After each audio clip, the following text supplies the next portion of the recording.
Adam Levine, despite his years of expertise as a voice coach, was unprepared for the skilled combat round that took place during. Fans of NBC's singing competition series were treated to a special performance of How Deep Is Your Love by the Biggies on Monday, March 24th, when Connor James and Taika Wyatt were matched beside one another. "Ida is sneakily wonderful. She's very talented. I wish I could retain everyone, but alas, I can't. I believe this will be a difficult one," Adam 46 revealed in a candid interview just before his two finalists stepped onto the stage. Connor's sheer ability, range, and tone. As soon as Connor and Tanika sang their hearts out, the Maroon 5 frontman was reminded that coaching contestants on The Voice isn't for another week. Fellow coach Kelsey Ballerini dubbed it her favorite battle of the season. Michael Bublé couldn't pick a winner because he loved them both so much. John Legend gave Connor a slight edge, but he admitted it would be hard to pick a favorite. When host Carson Daly announced that Adam needed to pick a winner, host Carson Daly made it clear that it was time for Adam to make his choice. The motions that looked like Jagger Singer conveyed the immense difficulty of the decision by saying, "Having to make this choice sucks particularly badly because I don't want to be without either one of you guys." He went on to say, "It's just energy I want to be around. It would be a horrible spot from the bottom of my heart. You guys are both incredible," Taika said, "because it would be a loss not to have you. So he entered the room and made my life awful. I had to pick Connor just because Connor has a unicorn quality to him," Adam explained in a confessional. "The dude can sing anything and make it feel like it means something special." After much deliberation, Adam announced Connor as the battle winner and reaffirmed his belief in the contestants' ability to win the entire show. In a surprising turn of events, Kelsey 31 decided to steal Tanika in the last moments of the episode. This meant that Adam's former competitor was still in the competition, thanks to Tanika's addition to Team Kelsey. The audience was filled with anticipation as they gathered for the highly anticipated battle rounds of Asteris, The Voice Asterisk, and the set shown under the bright stage lights.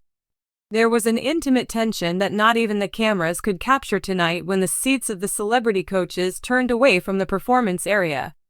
Tonight would be a significant turning point, a time that would forever alter the franchise as emotions would run rampant, friendships would be put to the test, and dreams would fragment.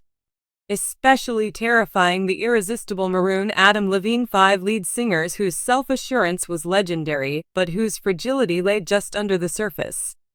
As the night progressed, it would show how profoundly music could affect him, through the highs and lows of triumph and defeat in the warm glow of the recording studio. The first round of combat began with two competitors from Team. The song choice, "Ain't No Mountain High Enough," was a thrilling and daunting harmonization task for Kelly Hanna and Marcus, two talented singers. While the song is familiar to many, it becomes electrifying when performed with deep passion and genuine connection. As the contestants took the stage, Kelly marveled at them, envisioning how they would each shine. As soon as the music started, two vocalists started a vocal battle that gave the crowd goosebumps.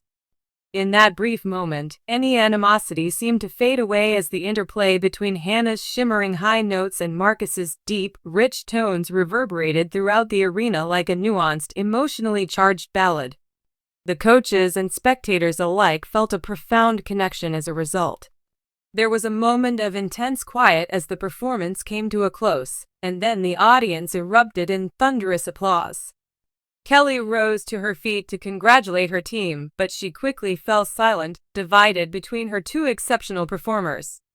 She made her decision, but she assured the two gifted singers that their paths would diverge, but that they would both have prosperous futures. As the night wore on, the combat rounds unfolded like a tapestry of various skills.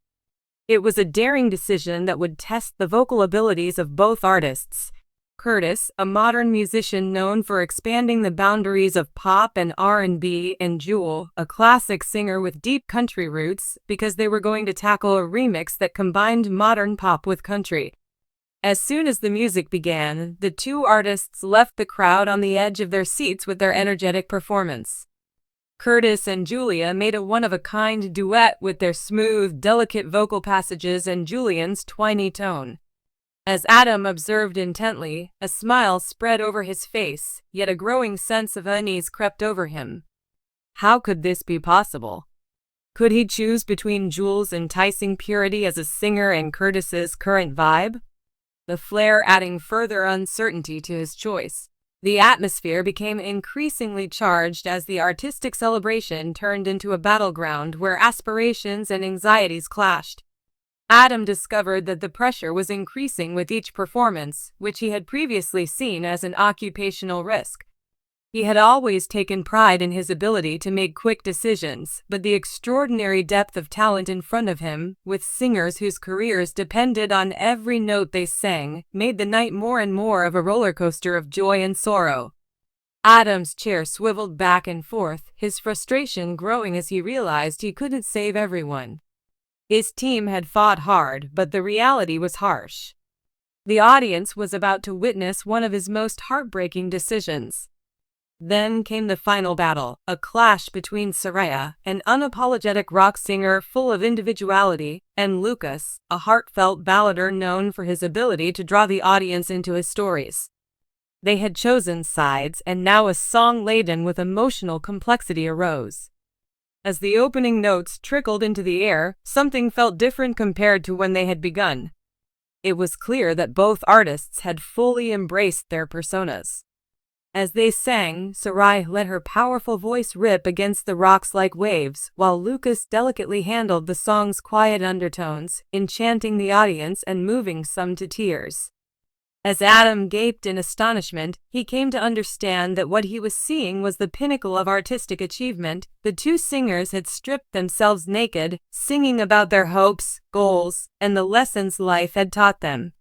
The words, so raw and honest, sounded as if they came right from Adam's soul.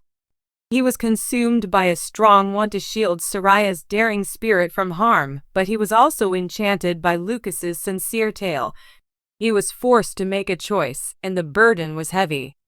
The performance drew the crowd in as it reached its peak, with every note striking a chord with universal human experience.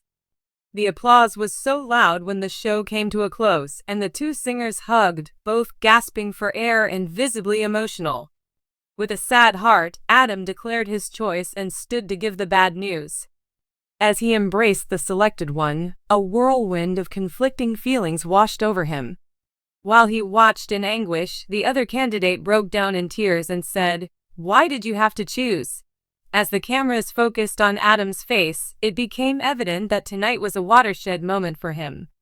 He had gone from being an aloof, confident coach to an artist experiencing raw vulnerability, ensnared by the weight of expectations.